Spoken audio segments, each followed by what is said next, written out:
She reached for the seatbelt latch with shaking hands while he was focused on the road. That movement, that single decision, it is the reason she is alive tonight and the other two are not. The Uber app showed a silver Honda Accord. The license plate matched. The driver's face matched the photo on the screen. Everything looked legitimate because that is the point. That is exactly the point. My name is Danny Cruz. 12 years I spent chasing documents at the Miami Herald and the Tampa Bay Times. 9 stories buried for political convenience. I walked out with the drives. I published what they did not want you to see. And this case is one of those stories. If you are new here, subscribe. We do not do official narratives. We read the files.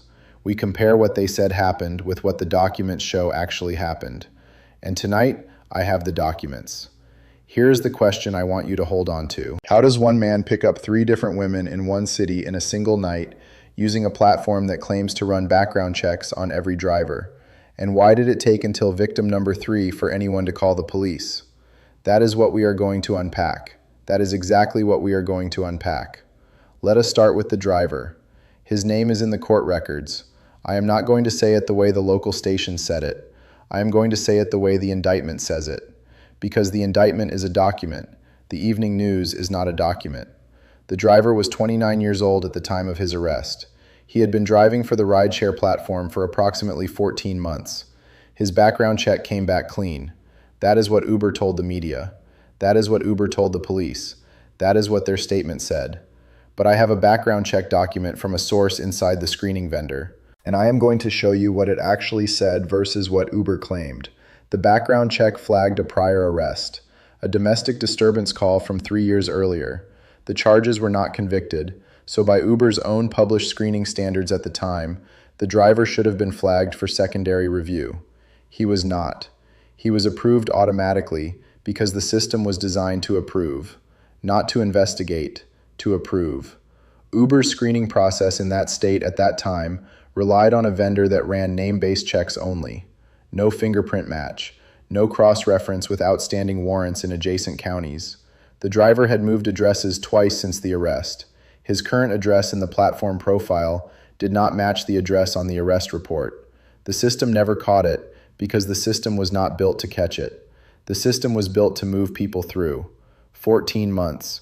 14 months that driver had a verified Uber account, a working rating above 4.6, and access to any woman in that city who opened the app after midnight and typed a pickup address. That is the machine. That is what we are looking at. Not one bad man. One system that is designed to tell you it is safe when it has not actually verified that it is safe. Now let us talk about victim number 1. She was 22 years old. She ordered an Uber at 11:43 at night after finishing a shift at a restaurant. She got into the silver Honda Accord. She confirmed the license plate. Everything matched. What the police report says happened next is that the driver told her the app was having a glitch and her destination needed to be updated. He asked her to confirm her code verbally. She confirmed it. She gave him a code he already had because the code was in his app. This is a documented technique that has appeared in at least 4 other cases I have tracked. Drivers who ask for the code to confirm it is them, when actually they are just confirming the passenger does not know they already have the code. He turned onto a side street instead of the route toward her home. She asked about that. She said, "Excuse me, that is not the way." He told her there was road construction ahead and he was taking a detour. She did not fight. She did not run. She asked him to stop. He did not stop. She tried the door handle. It was locked.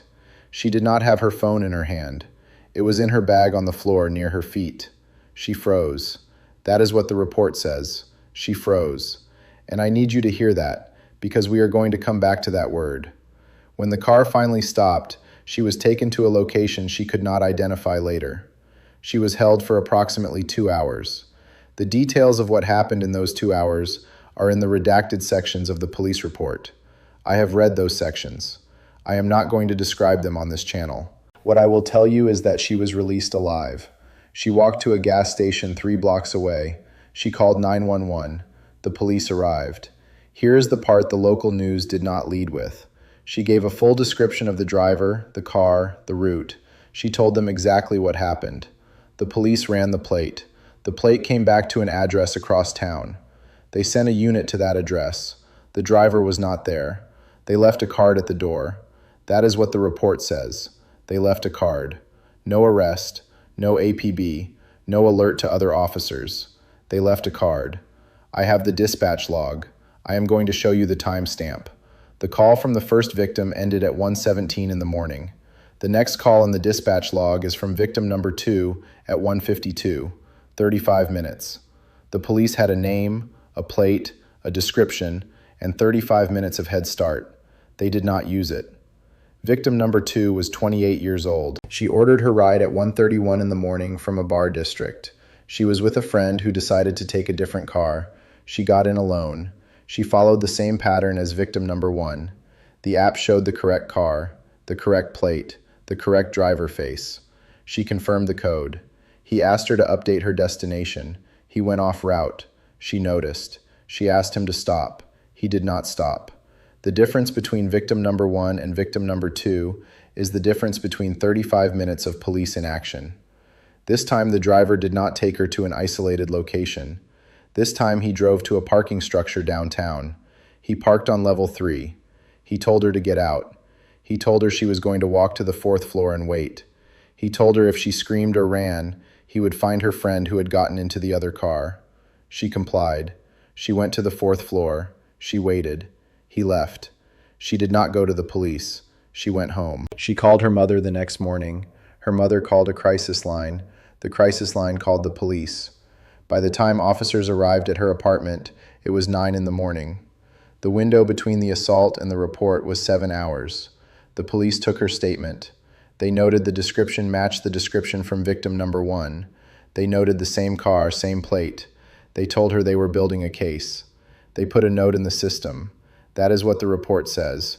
They put a note in the system. Uber was not notified. There was no emergency alert to other passengers. There was no suspension of the driver's account pending investigation. There was a note in a system that no one was monitoring in real time.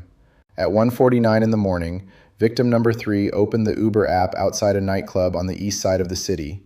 She ordered a ride. The car that arrived was a silver Honda Accord. The plate matched. The driver looked at his phone, confirmed his own name, and said, "Come on in." She got in the back seat. She confirmed the code. She gave it to him like the others did. He asked her to update her destination. He started driving. Here is where it gets different. Here is where it goes sideways for him. Victim number 3 had been watching the news on her phone while she waited for the car. She had seen the brief mention. A woman reported an assault, a silver Honda Accord. She was not sure if it was the same car. She was not sure if it was real. She was not thinking about it when she got in. But after 2 blocks, her brain started connecting things. The request to update the destination, the wrong turn, the same pattern she had read about 30 minutes earlier on her phone while she waited outside the club. She reached for her phone. It was in her back pocket. She pulled it out. He noticed in the rearview mirror. He told her to put it away. She said she needed to check something. He pulled the car over. He pulled the car over on a street that had foot traffic. There were people on the sidewalks. There were lights in the storefronts. This was not a deserted industrial zone. This was a populated commercial strip. He turned around in his seat and told her to give him the phone. That is when she reached for the seatbelt. Not to unbuckle it, to use it. The seatbelt in most cars has a metal latch plate, the end that clicks into the buckle. If you pull it sharply across the metal slot in the door frame, it can cause friction burns. If you pull it hard enough across a face, it can cause real damage. She did not plan this. She told the detective that later. She said it was just something she thought of in that moment. She thought if she could get the belt out and loop it around something or use it to create distance between them, maybe she could get the door open. He grabbed for the belt. They struggled. She pulled it across his arm as he reached toward her. He flinched. She hit the unlock button on the door with her free hand. The car was still running. She was not thinking about the car. She was thinking about the door. She got out. She ran. He got out of the car too. But she was already in the light. There were people on the sidewalk. There was a man outside a bar who saw a woman running from a car and a man getting out chasing her. The man stepped forward. The driver stopped. He got back in the car. He drove away. She called 911 from the sidewalk. She told them everything. She gave them the plate number, the driver name in the app, the route, the description. She told them she thought it might be connected to the report she had seen on the news. The police arrived in 4 minutes. They ran the plate. They cross-referenced it with the report from victim number 1. They found the dispatch note from victim number 2. They called Uber's emergency line. Uber's response time from that call to the suspension of the driver's account was 11 minutes. The driver was apprehended at his home address 2 hours later.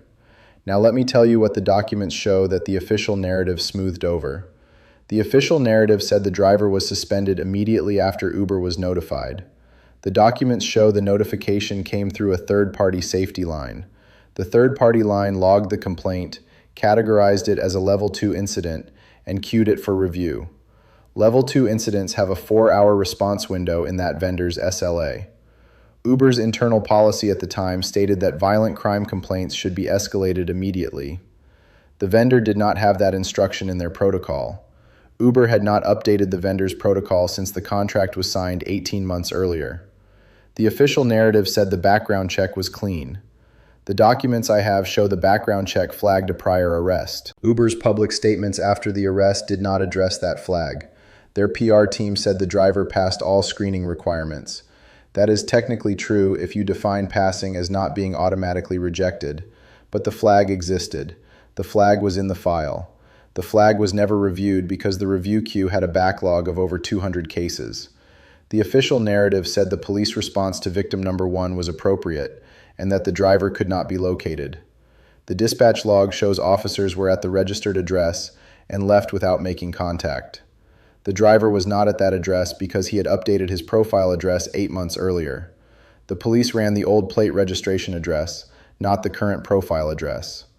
There is a footnote in the police report about this discrepancy. The footnote was not included in any public statement from the department. The official narrative said victim number 3 escaped through her own resourcefulness and quick thinking. That part is true. But the official narrative did not mention that she was only in a position to escape because she had seen a news alert 30 minutes earlier. The system that failed victims 1 and 2 was patched by a woman checking her phone outside a nightclub. Now let us talk about the pattern, because this is not an isolated failure. In 2021, a driver for a competing platform in a different city was accused of assaulting 4 passengers over a 6-week period. The platform's internal review found that 3 of the 4 passengers had filed complaints.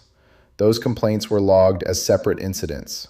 They were not connected to each other because the system was designed to handle individual complaints, not pattern detection. A driver can accumulate 3 separate complaints in 3 different cities and still keep his account active if those complaints are processed by different regional teams that do not communicate with each other. That is not a bug, that is the architecture. The same architecture that was in place when this driver was approved. The same architecture that is in place today in many markets. The platform's obligation is to process drivers, not to catch dangerous drivers. Those are different business objectives. They sometimes align. Most of the time they do not. The driver in this case was charged with 4 counts of kidnapping, 3 counts of sexual assault, and 1 count of attempted murder for the incident with victim number 3, because what he intended to do in that car on that commercial strip, if the man from the bar had not stepped forward, would have ended in a body. He pleaded not guilty. His defense argued that the victim's descriptions were inconsistent in small details, that the timeline was unclear, that the seatbelt was an improvised weapon and not a planned tool of escape, that his client was entitled to the presumption of innocence. He received a sentence of 22 years. The judge noted during sentencing that the premeditation involved in targeting multiple victims over a single night was an aggravating factor. The judge also noted that the platform's failures were not the defense's burden to address. That is the line, right there. The platform's failures were not the defense's burden to address. That is a judge saying the system failed, and then continuing to sentence the individual as if the system had worked correctly. Victim number 1 required ongoing therapy. Victim number 2 did not cooperate with the prosecution after the initial report.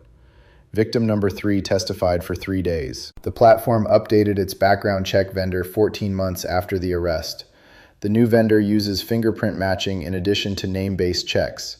The new vendor has a 24-hour escalation protocol for violent incident complaints. Uber issued a statement praising the update and noting their commitment to passenger safety. They did not issue a statement about the 14 months between the arrest and the vendor change. They did not address the backlog of 200 flagged cases. They did not address the third-party safety line protocol that had no escalation instructions for violent crimes. Those things are not in the press release. They are in the documents. What changed after this case? The platform implemented a mandatory ride verification step where the passenger confirms the driver's profile photo matches the car. That is the change. A visual check. The same visual check that victims 1 and 2 performed correctly and which did not save them. The platform also added a panic button in the app. If you press it, it calls 911 and shares your location. That feature did not exist when victim number 1 was in that car. It exists now. It took 3 women and 1 seatbelt to get that button. Let me be clear about what I am describing here. I am describing a system that is optimized for throughput and liability coverage. I am describing background checks that are designed to satisfy the legal minimum. I am describing a police response that was constrained by jurisdictional fragmentation and understaffed dispatch review. I am describing 3 women who did everything right according to every safety recommendation that exists, and who were nearly killed anyway because the infrastructure around them was not designed to protect them. The 3rd woman survived. She survived because she was in the right place at the right moment with the right instinct and a seatbelt. She should not have needed the seatbelt. The system should have caught him 14 months earlier. The police should have caught him after victim number 1. The platform should have suspended him after victim number 2. None of that happened. So she used a seatbelt. That is the story. That is the entire story. Not the monster, not the hero. The system that built the monster, and the woman who outran it with a piece of nylon and metal. If you found this useful, if you think people should know what the documents actually say, share this video, subscribe, hit the bell. Every case I cover starts with documents they wanted buried. I still have the files. I do not have a badge. I have the documents. I will see you in the next one.